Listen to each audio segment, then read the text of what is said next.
Viewers, मैं खुशरू आपका स्वागत करती हूँ द न्यूज टॉक चैनल में। जहरीले सांप से बहू ने करवाई सास की हत्या, सुप्रीम कोर्ट पहुंचा हैरान कर देने वाला ये मामला। चलिए हम आप लोगों को बताते हैं ये मामला क्या है, कहां से आ रहा है, इसके ऊपर नजर डालते हैं। जो कि केस अभी तक भी जो है 2018 का ये केस है, अभी तक भी ये सुप्रीम कोर्ट में चल रहा है और इसके ऊपर जो है कोई भी सुनवाई तो हुई है, काफी सारी सुनवाई, पर इसका कोई भी अपराधी अभी तक मिला नहीं है। चलिए हम आप लोगों को बताते हैं पूरी लेटेस्ट अपडेट। चैनल को जरूर सब्सक्राइब कीजिए, बेल आइकन को दबाइए, इस वीडियो को लाइक कीजिए, शेयर कीजिए। राजस्थान के झुंझुनू जिले से हमारे सामने ये मामला आ रहा है, जहां पर 2018 में बहू और सास घर में ही मौजूद थे और सास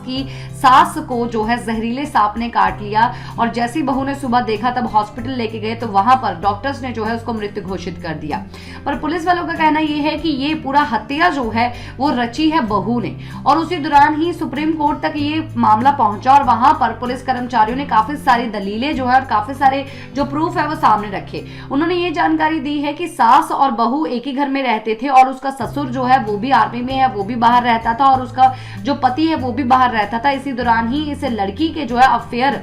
दूसरे लड़के के साथ थे और इसने जो है एक सपेरे से सांप भी खरीदा उसके प्रेमी के साथ मिलकर और उसके दोस्तों के साथ मिलकर और बैग में डाल के इसने जो है बहू ने अपनी सास के रूम पे वो बैग रख दिया और उसके बाद सांप ने जो है उसकी सास को काट लिया और उसके बाद उसकी मौत हो गई। इसी दौरान ही पुलिस कर्मचारियों ने ये भी चीज बोली कि हमने इसको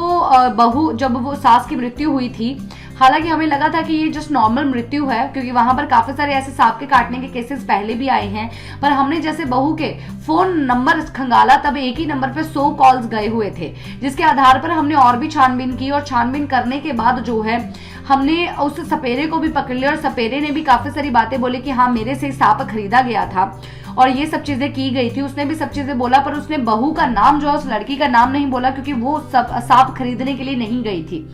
इस दौरान ही सुप्रीम कोर्ट में ये दलीलें रखने के बाद पुलिस कर्मचारियों का कहना यह है कि सास की हत्या जो है बहू ने खुद की है, पर अभी बहू का जो लॉयर है वो सुप्रीम कोर्ट में इन दलीलों को खारिज करता है। उसका कहना यह है कि सांप कोई भी खरीद सकता है और सांप को यही लेके आई है, इसका कैसे प्रूफ है और इसी ने वहां पर रखा है और सांप को कैसे पता है कि मुझे सास को ही काटना है। घर के अंदर दोनों मौजूद थे और वहां पर काफी सारे और भी केसेस सांप के काटने के आए हुए हैं, तो बहू ने ही कैसे कटवा दिया। अगर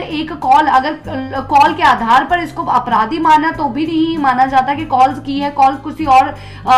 चक्कर में भी की जा सकती है, सिर्फ इसके चक्कर में नहीं की जाती है। अभी ये 2018 का केस अभी तक भी चल रहा है और इसका अपराधी जो है पकड़ा नहीं गया है। अभी आपके क्या विचार है हमें कमेंट बॉक्स में जरूर बताइए। इसी के साथ मैं लेती हूँ इजाजत, नमस्कार।